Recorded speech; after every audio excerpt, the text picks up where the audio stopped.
నమస్కారం. తీర్థయాత్ర కార్యక్రమానికి స్వాగతం.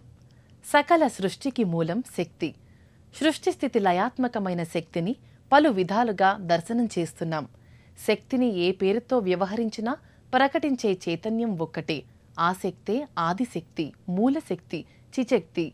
ఈ జగత్తంతా చిశక్తి లీలా విలాసమే. ఈ ప్రకృతి శక్తి వివిధ శక్తులుగా, విభిన్న దేవతా స్వరూపాలుగా వ్యక్తమవుతోంది. అలాంటి ప్రకృతి స్వరూపాలలో విలక్షణ మూర్తి శ్రీ రేణుకా ఎల్లమ్మ తల్లి. గ్రామ ఎల్లల్లో ఉండే అమ్మగా, ఎల్లరను అనగా అందర్నీ బ్రోచే ఎల్లరమ్మగా రేణుకా ఎల్లమ్మ తల్లి ఖ్యాతిగాంచింది. తెలంగాణ రాష్ట్రం మహబూబ్ నగర్లో రేణుకా ఎల్లమ్మ తల్లి ఆలయం సర్వశోభితంగా వర్ధిల్లుతోంది.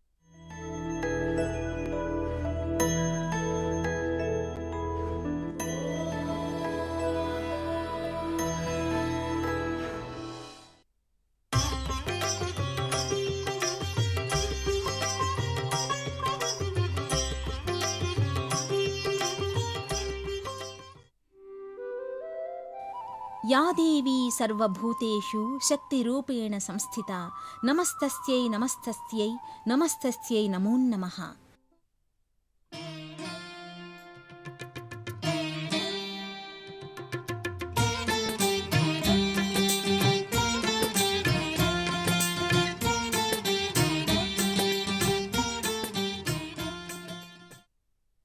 తెలంగాణ రాష్ట్రంలో ఊరూరా రేణుకా ఎల్లమ్మ మందిరాలు, ఆలయాలు ప్రకటితమవుతుంటాయి.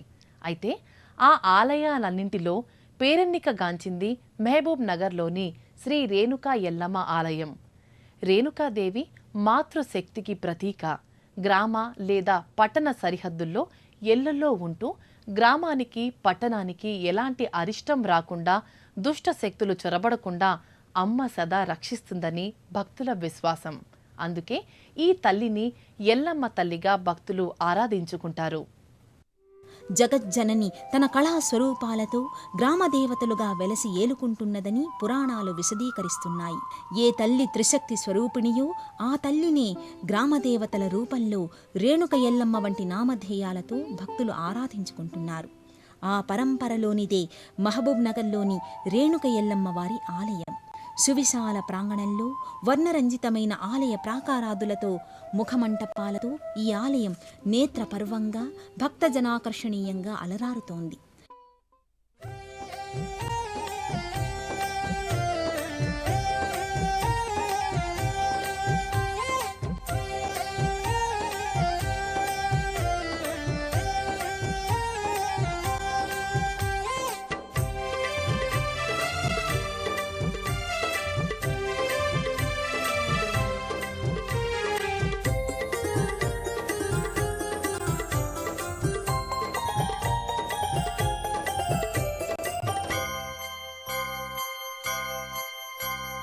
కైలాస కైవల్యం వైకుంఠ వైభోగం. లోహ కవచయుక్త ధ్వజస్తంభం. ఈ ధ్వజం సమక్షంలోని జమ్మి, మద్ది, రావి, వేప వంటి వివిధ జాతుల వృక్ష సముచ్చయం నెలకొని ఉంటుంది. ఈ తరహా వృక్ష సముచ్చయాల్ని సకల దేవతల ఆవాస స్థలాలుగా పేర్కొంటారు. ఈ వృక్ష సముదాయం చుట్టూ ఇనుప చట్రం అమరి ఉంటుంది. ఈ ఆలయం వర్ణ సంభరితంగా, చూడగానే ఆకర్షించే రీతిలో భాసిల్లుతుంది. ధ్వజస్తంభ సమక్షంలో ఆలయానికి అభిముఖంగా సింహప్రతిమ తేజరిల్లుతుంది.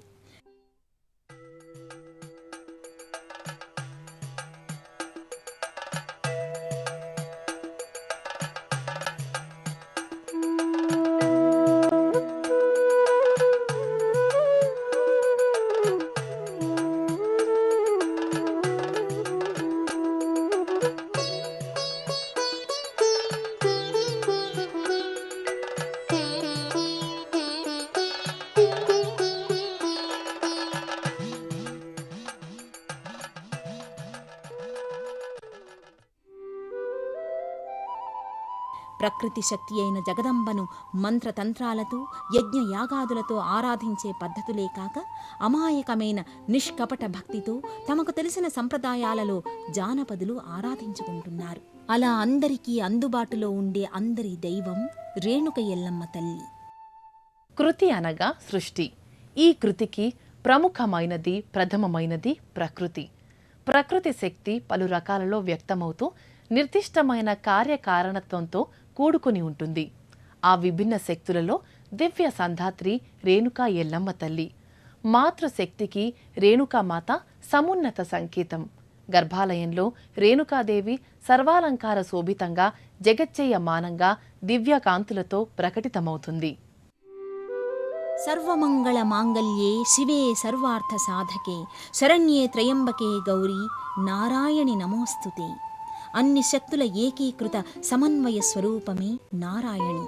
ఆ నారాయణి అవతార రూపమే రేణుక.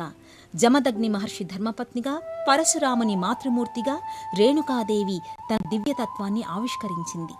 అలాంటి భువనైక మాత రేణుకాదేవి గర్భాలయంలో అర్చామూర్తిగా, సకలాలంకార శోభితంగా, దివ్యాలంకృతంగా, నేత్రానంద అనుసంధాయకంగా, నానావిధ హారాలు పుష్పమాలికలతో పరిఢవిల్లుతోంది. సౌందర్యలహరి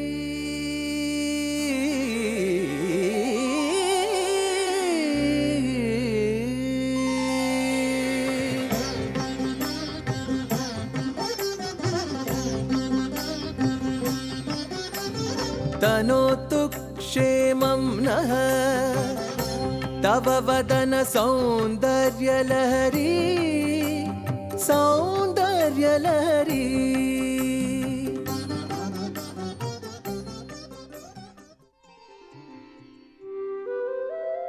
రేణుక ఎల్లమ్మ పచ్చటి పసుపు అలిదిన ముఖారవిందంతో, ముక్కెర కర్ణాభరణాలతో, చతుర్బాహువులతో, పట్టు వస్త్రాల అలంకారిక సౌందర్యంతో రమ్య రాజీవలోచనగా విలసిల్లుతోంది. చతుర్బాహువులతో వర్ధిల్లుతూ తన అనుగ్రహ విశేషం 4 దిక్కుల వరకు ప్రసరిస్తుందని అమ్మ సంకేతమిస్తోంది.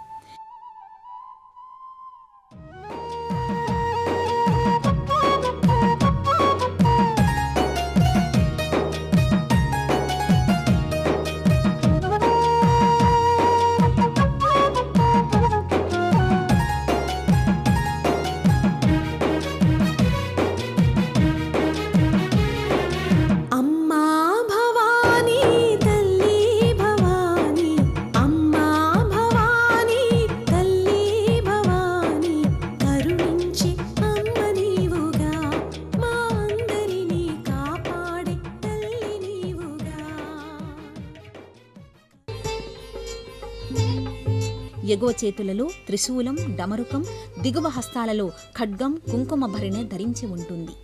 సంపూర్ణంగా రేణుక ఎల్లమ్మ మహా తేజో విరాజితంగా, మహత్తర మహిమాన్విత శక్తి రూపిణిగా భక్తుల ముంగిట సాకారమవుతోంది.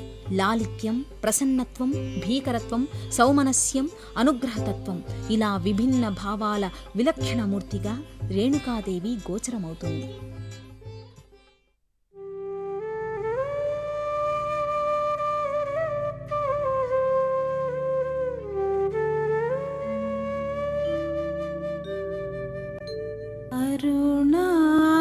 అరుణారుణాలు సురసౌరభాలు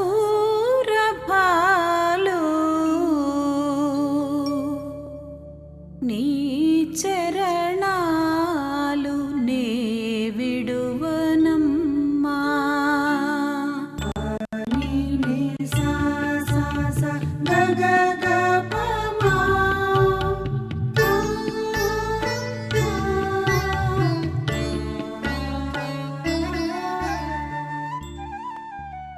జానపదుల ఆరాధ్య దైవం రేణుకా ఎల్లమ్మ తల్లి. ఈ తల్లిని భక్తులు తమ ఇంటి ఆడపడుచుగా, తమ ఇలవేల్పుగా, ఇంటి దైవంగా ఆరాధిస్తారు. ఎల్లమ్మ, పొల్లేరమ్మ, ముత్యాలమ్మ వంటి స్వరూపాలు వైదిక సంస్కృతి నుంచి విస్తరిల్లిన రూపాలే. ఎల్ల, పొలిమెర, అంకం ఇవి గ్రామ సరిహద్దుని తెలుపుతాయి. ఆ హద్దులలో నెలకొని గ్రామాల్ని కాపాడే దేవతలే ఈ మాతృరూపాలు. అలాంటి దివ్య జననిని దర్శించుకోవడానికి ఈ ఆలయానికి విశేషంగా భక్తులు తరలివస్తారు. ప్రకృతి శక్తిని ఇలవేల్పుగా, కులదేవతగా, గ్రామదేవతగా అందరూ తమకు అనువుగా ఆరాధించడం ఓ ఉదాత్త భావన. భగవత్ శక్తి అందరిది, అమ్మ అనుగ్రహం అందరికీ సొంతం అనే భావన ఈ ఆరాధనా పరంపరలో వ్యక్తమవుతుంది.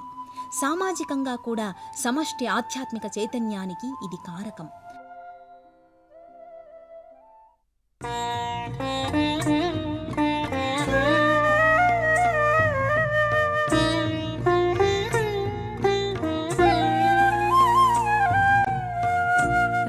రావమ్మా ఇక రావమ్మా రావమ్మా ఇక రావమ్మా దరి చేర్చే భారము నీదమ్మా రావమ్మా ఇక రావమ్మా దరి చేర్చే భారము నీదమ్మా.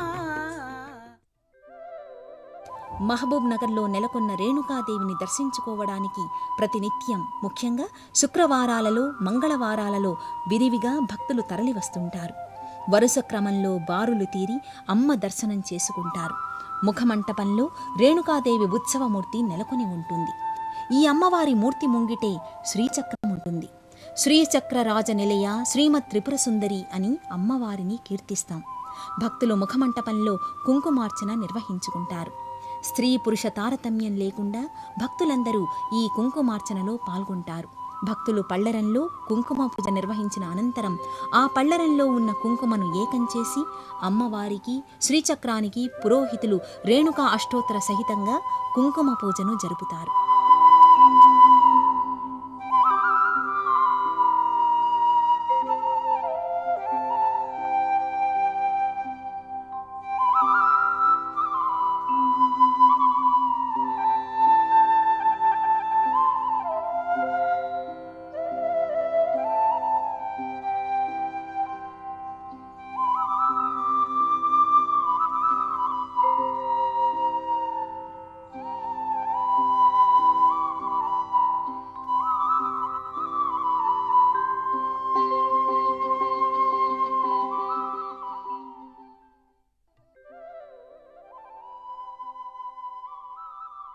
ఈ ఆలయంలో అణువణువున ఆధ్యాత్మిక శోభ, కళాత్మక ప్రభ వెల్లివిరుస్తుంది. అమ్మవారి ప్రధాన ఆలయానికి ఇరువైపులా ద్వారపాలికలు ఉంటాయి. నిలువెత్తు ఈ మూర్తులు కళా సమన్వితంగా సజీవ కళతో అలరారుతుంటాయి. ముఖమంటపంలో కళాత్మకంగా స్తంభాలపై నగిషీలు, చిత్తరువులు ముచ్చటగొలుపుతాయి.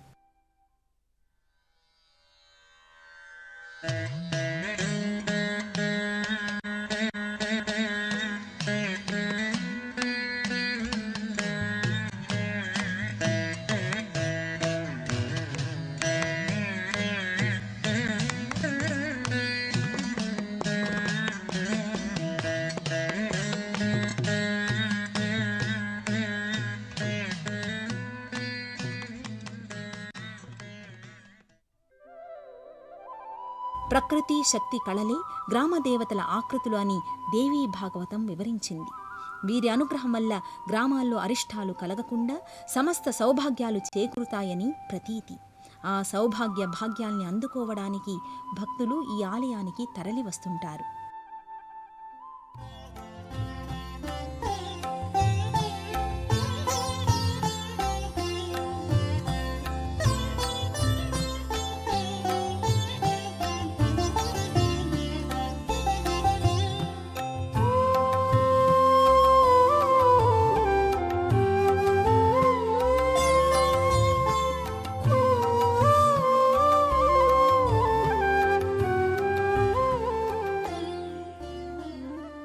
జ్ఞానం, సంపద, శక్తి ఈ మూడు అందరికీ కావాలి.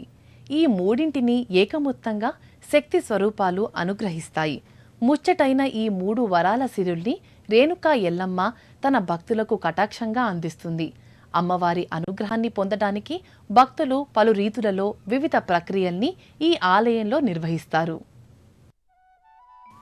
నమ్మి కొలిచిన భక్తుల వరాల తల్లి, ఆశ్రిత కల్పవల్లి రేణుక ఎల్లమ్మ.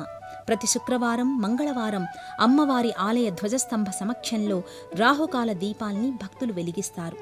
నిమ్మకాయ చెక్కల్లో దీపాల్ని వెలిగించి సకల దోషాలు నివారణ చెందాలని అమ్మవారి అనుగ్రహాన్ని భక్తులు ఆశిస్తారు. రేణుక ఎల్లమ్మ సమక్షంలో ఉపదేవతలుగా జంటనాగుల ఆకృతులు, మాతంగి, అలాగే పోతురాజుల మూర్తులు నెలకొని ఉంటాయి.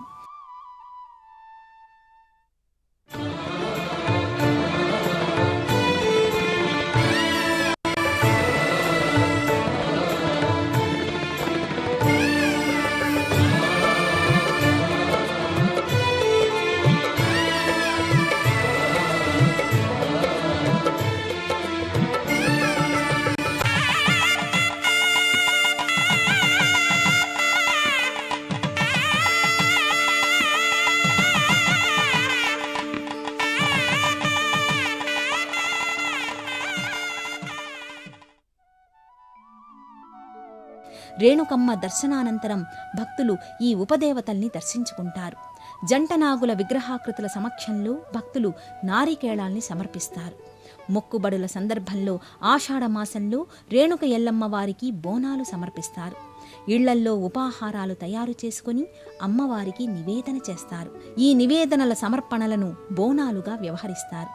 భోజనానికి రూపాంతరమే భోగం, అన్నాద్భవంతి భూతాని అని గీతాచార్యుని వచనం. జీవకోటికి ఆధారం అన్నం. జీవోత్పత్తి, పోషణ, దేహ నిర్మాణం అన్నం వల్లనే చేకూరుతున్నాయి. అన్నాన్ని ఆశ్రయించి మానవాదులే కాక సూక్ష్మ భూమిక వహించిన దేవతాశక్తులు సంతృప్తి చెందుతాయి. అందుకే రేణుకమ్మ వారికి బోనాలు సమర్పించేందుకు శిరస్సున పసుపు నీరు నింపిన బిందె, వాటిపై వేపాకులు ఉంచి ప్రదక్షిణాపూర్వకంగా అమ్మవారికి బోనాల్ని భక్తులు సమర్పిస్తారు.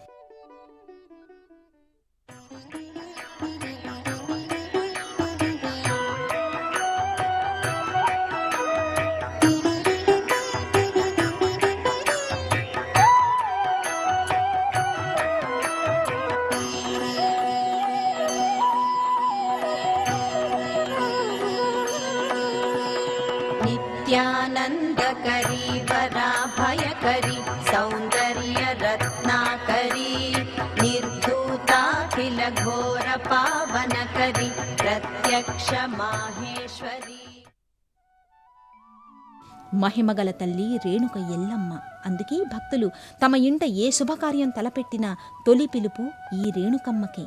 శుభకార్య నిర్వహణలో ముందుగా భక్తులు అమ్మవారికి చీరచారల్ని సమర్పించి అమ్మవారి దివ్యానుగ్రహాన్ని అందుకుంటారు. దుఃఖం, దుర్మార్గం, దుర్గతి, దుష్టత్వాల్ని దూరం చేసే శక్తి స్వరూపిణి రేణుక ఎల్లమ్మవారు. మాటకి మనసుకి అందని అనిర్వచనీయ పరబ్రహ్మ స్వరూపమే ఈ శక్తిమాత. ఈ శక్తి సంధాత్రి దర్శనం సకల సన్మంగళదాయకం. ప్రకృతి శక్తి స్వరూపిణి రేణుకా ఎల్లమ్మగా వ్యక్తమై తన అనుగ్రహ విశేషాన్ని భక్తులపై కురిపిస్తోంది. అన్ని స్థాయిల వారికి అందివచ్చిన పరాశక్తి కృపకు ప్రతీక ఎల్లమ్మ తల్లి. ఆ దివ్య జనని కరుణా కటాక్ష దృష్టి మనందరిపై సర్వే సర్వత్రా ప్రసరించాలని ఆకాంక్షిద్దాం. మరో క్షేత్ర సందర్శనంతో మళ్ళీ కలుసుకుందాం. అంతవరకు సెలవు. నమస్తే. పుణ్యక్షేత్రాల దర్శనం, అపురూప ఆలయాల సందర్శనం, తీర్థయాత్ర కార్యక్రమాన్ని ఇప్పుడు యూట్యూబ్ ఆన్లైన్లో www.youtube.com/ETV News లింక్ ద్వారా కూడా వీక్షించండి.